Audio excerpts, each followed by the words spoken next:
اگر بات کریں گے تو بات کھل جائے گی, بات آگے نکل جائے گی. لیکن جو دینے والے تھے, جو عطا کر, حضرت عبداللہ ابن عمر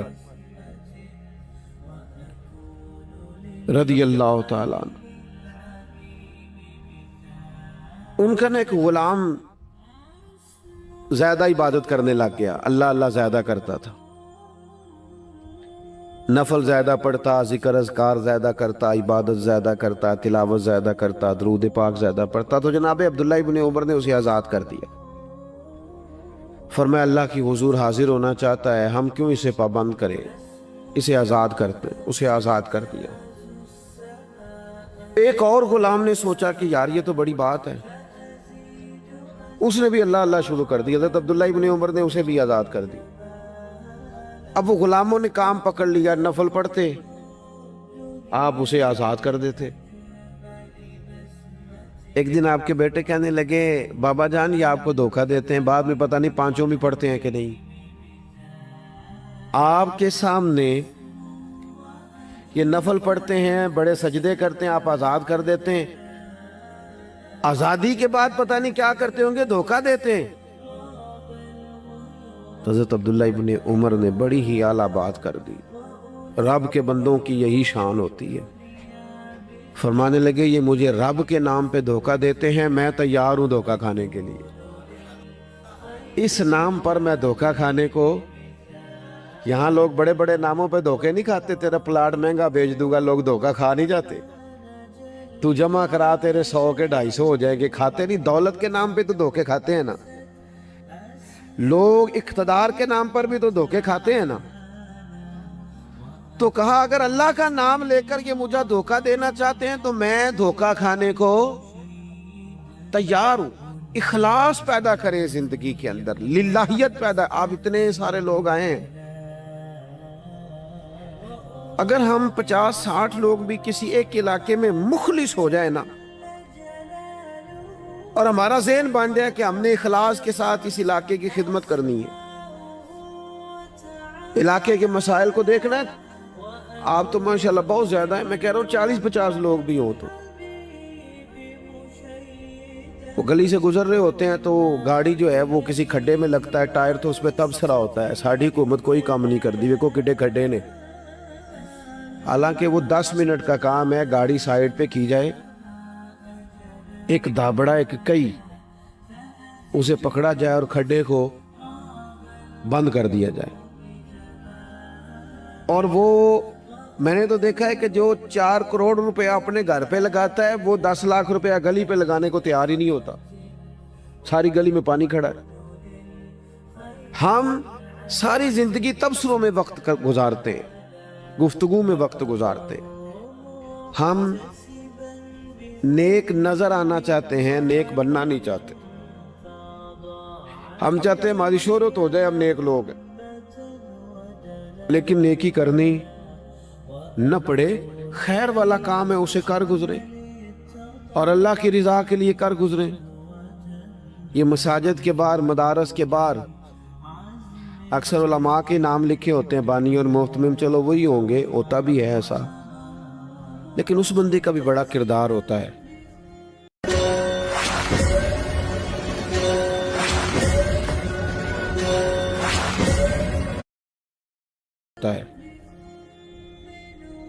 جو اس میں ڈھیر سارا حصہ ملا جاتا ہے اور ساتھ یہ بھی کہہ جاتا ہے میرا نام نہ لے آ جائے, وہ بھی بڑا بڑا مخلص ہوتا ہے, وہ بھی بڑا بانی ہوتا ہے.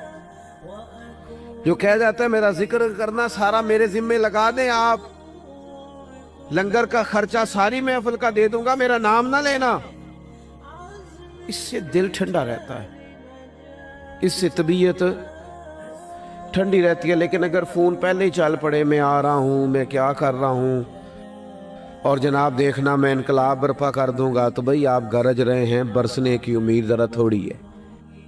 جو برستے ہیں ان کو گرجنے کی ضرورت, وہ تو کام کر کے گزر جاتے ہیں. بات زیادہ نہیں کرنی, بس میں ختم کرنے لگا ہوں, آپ نے توجہ کرنی ہے. اپنی زندگی جب اخلاص والی ہوتی ہے نا, تو مخلص, یہ کیسے ہو سکتا ہے کہ آپ کسی کے ساتھ مخلص نہ ہو اور پھر آپ دعویٰ کریں وہ مخلص ہو جائے؟ یہ کیسے ہو سکتا ہے؟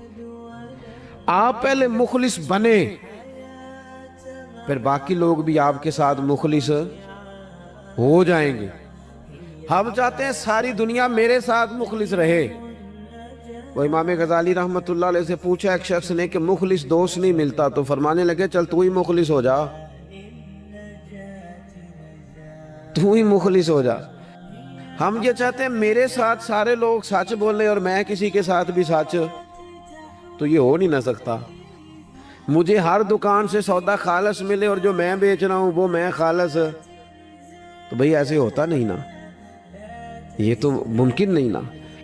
تو اپنی زندگی میں اخلاص, امام ابو نعیم کہتے ہیں کہ ایک 100 گھر تھا پورا مدینہ شریف میں, تھوڑی سی آبادی ہوتی تھی, 100 گھر تھا جس میں 2 وقت کھانا بھی ملتا تھا, کپڑے بھی بچوں کے, دیگر اخراجات بھی, 100 گھر کو, اور سالوں ملتا رہا پر پتہ نہیں تھا کون دے جاتا ہے. سالوں وہ کھانا پانی بچوں کے خرچے آتے رہے پر پتہ نہیں تھا دے کے کون جاتا ہے. پھر اچانک ایک دن ایسا آیا کہ وہ کھانا بھی آنا بند ہوا, وہ ساری چیزیں بند ہوئی, لوگ پریشان ہوئے, ڈسٹرب ہوئے, تکلیف بڑھی. ایک دوسرے سے پوچھنے لگے تیرے گھر بھی نہیں آ رہا؟ اس نے کہا نہیں آ رہا. تیرے گھر 100 تو گھر تھا. پھر کہا پتہ کرو کب سے نہیں آ رہا, تو پتہ چلا 18 محرم سے میرے گھر نہیں آیا لنگر. 18 گھر سے وہ کہنے لگا 18 محرم سے میرے گھر بھی نہیں آیا. وہ جب غریبوں نے تاریخیں ملائیں 100 گھروں نے, تو 18 محرم سے ہی لنگر بند ہوا. پتہ کرو 18 محرم کو کیا ہوا, تو پتہ چلا 18 محرم کو امام زین العابدین کا انتقال ہوا. 18 محرم کو امام صاحب کا وصال ہوا. وہ 100 گھروں میں کھانا پہنچاتے تھے, خرچہ اٹھاتے تھے, چہرے پہ کپڑا پہن کے رکھتے تھے. کوئی پوچھتا آپ کون ہے تو ناراض ہو جاتے تھے. انہوں نے خدمت کی اخلاص سے, لیکن پھر حالت یہ ہو گئی کہ لوگ ان کو جانتے تھے, یاد کرتے تھے, ان کے لیے روتے تھے. اپنی زندگی اخلاص والی کریں, اس میں للہیت پیدا کریں. آپ تھوڑا کام کریں لیکن ریاکاری سے, تسنع سے. میں تو دیکھتا ہوں, بڑی مہربانی جی بات سنیں, کیا مسئلہ ہو گیا, اطمینان سے سارے دوست تشریف, اللہ آپ کو لمبی زندگی صحت والی دے. میں تو دیکھتا ہوں لوگ اپنے والدین کو حج پہ بھیج کے لوگوں کو بتاتے ہیں میں نے بھیجا ابا جی کو حج پہ. تو ابا جی آپ کہتے بھائی جان آپ نے بھیجنا تھا, اب یہ بتانے کی کوئی ضرورت ہے؟ فلاں کے ساتھ میں نے نیکی کی, بھگی اگر آپ اتنے پریشان تھے تو پھر نہ کرتے. یہ چیزیں آزمائش میں ڈال دیتی ہیں, اپنے تکلیف میں آ جاتے ہیں. یار یہ نام لے رہا ہے. وہ ہمارے ایک جگہ ختم شریف تھا, تو میں ایک جگہ حاضر ہوا اصالہ ثواب کی تقریب میں. تو وہ کہنے لگے یہ آپ نے جب دعا مانگنی ہے نا ختم شریف پہ, تو یہ بھی بتانا ہے کہ 50,000 روپے ہم نے مسجد میں دیا ہے, اور یہ اتنا کچھ جو ہے وہ ہم نے اور بھی خدمات کی ہیں, یہ والد صاحب کے لیے نا ذرا بول دیجئے گا. تو میں نے انہیں کہا ٹھیک ہے, دعا مانگ دی. میں نے کہا جو پڑھا پڑھایا ہے. وہ بعد میں مجھ سے کہنے لگے آپ نے بتایا نہیں. میں کہا کنوں دسنا سارے؟ کہنے لگے وہ ذرا. میں نے کہا خدا کے بندے ابا جی کیا دے گئے آپ کو زندگی پوری میں؟ کہنے لگے بڑا کچھ. تو میں نے کہا انہوں نے بھی مسجد اعلان کرایا تھا کہ میں بچوں کو زمین دے کے جا رہا ہوں, گھر دے کے جا رہا ہوں, دکان اعلان کرایا تھا؟ کہنے لگے نہیں. تو میں نے کہا تو 50,000 دے کے اعلان کراتا پھرتا ہے, کیا مطلب چکر میں پڑ گئے؟ اس سے تو کوفت پیدا ہوتی ہے. اپنی زندگی اخلاص والی کرنی ہے, اس میں للہیت پیدا کرنی ہے, اور کوشش کریں کہ عمل ضرور کوئی نہ کوئی کریں. 3 باتیں میں نے آپ سے کرنی ہیں آخر میں, اور ان پر آپ نے عمل کرنا ہے. کریں گے انشاءاللہ تعالی. ایک تو کچھ نفل نماز گھر میں پڑھا کریں, یہ ضروری ہے گھر کے ماحول کو درست رکھنے کے لیے. 10 نفل, 8 نفل, 6 نفل, کچھ نہ کچھ نفل نماز گھر میں ضرور ادا کریں. اس سے گھر میں برکت بھی ہوگی, اور حضور نے فرمایا اپنے گھر کو قبرستان نہ بناؤ, کچھ نماز گھر میں بھی پڑھا کرو. دوسرا, کچھ قرآن مجید کی تلاوت گھر میں ضرور کرنی ہے.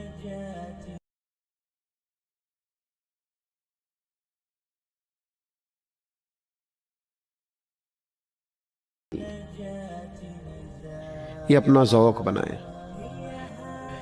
بچوں کو بار بار کہنے سے نہ کہ قرآن پڑھو تو وہ کوئی نہیں پڑھتے، آپ کھول لیں انشاءاللہ وہ بھی پڑھیں گے، آپ پڑھیں وہ بھی پڑھیں گے. اور تیسری بات یہ کہ گھر میں نہ میرے نبی پاک علیہ السلام کا ذکر ضرور کرے، روز حضور کی سیرت کی کوئی بات سنا دے، کوئی حدیث پاک سنا دے. کچھ نہ ہو سکے تو بچوں سے کہیں پتر کوئی نعت شریف تو سنا تھوڑی سی. اپنے بچوں سے اپنے گھر میں ذکر رسول کا مزاج بنائیں، اپنی طبیعت میں حضور کے تذکروں کو پیدا کریں ماحول میں. نتیجہ کیا ہوگا؟ اس کا نتیجہ یہ ہوگا کہ ہمارے گھروں میں راحت آئے گی، گھروں میں سکون ہوگا، گھر کے اندر للہیت پیدا ہوگی. گھر کے ماحول میں آپ دیکھیں گے کہ ایک الگ سے خوبصورتی پیدا ہو گئی ہے. اپنی زندگی میں بہت سارا اخلاص پیدا کریں، بہت ساری للہیت. کوئی بھی خیر کا کام کریں تو تصنع سے، بناوٹ سے، ریاکاری سے اپنے آپ کو بچائیں. میرے رسول پاک صلی اللہ علیہ وسلم نے لوگوں کو خالص کر دیا، اتنا خالص کر دیا، اتنا خالص کر دیا کہ مکے سے جب ہجرت کر کے لوگ مدینے آئے تو مدینے والوں نے آدھی جائیدادیں بانٹ کے دے دی. سگے بھائی کو نہیں دی جا سکتی. لوگ لڑائیاں کرتے ہیں کارنر والی جگہ میری تو فلانی میری.